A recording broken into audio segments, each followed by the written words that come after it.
மணிரத்னம் அவர்களின் தளபதி படத்தில் மம்பூட்டி அவர்களின் உதவியாளரில் ஒருவராக நாகேஷ் அவர்கள் வருவார்.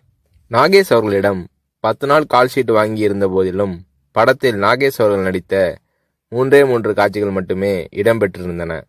பிறகு ஒரு நாள் ரஜினி அவர்களை நாகேஷ் சந்தித்த போது, மணிரத்னம் என் கால்ஷீட்டை வீணாக்கிவிட்டார், இன்னும் சில காட்சிகளில் என்னை பயன்படுத்தியிருக்கலாம் என்று நாகேஷ் அவர்கள் தன்னுடைய ஆதங்கத்தை வெளிப்படுத்திய போது, ரஜினி அவர்கள் பதில் ஏதும் சொல்லாமல் புன்னகை புரிந்தார். அவ்வளவுதான். பின்னர் தான் நாகேஷ் அவர்களுக்கு ரஜினி அவர்களின் மௌனத்தின் அர்த்தம் புரிந்தது. ரஜினி அவர்களிடம் பேசிக்கொண்டிருக்கும் போது அங்கே இல்லாத 3வது நபரை பற்றி குறை சொல்லி பேசினால் ரஜினி அவர்கள் அதை விரும்புவதில்லை.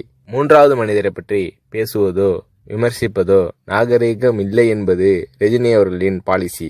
இது நாகேஷ் அவர்களுக்கு தெரிய வந்தபோது ரஜினி அவர்கள் மீதான மதிப்பு நாகேஷ் அவர்களின் உள்ளத்தில் பல மடங்கானது.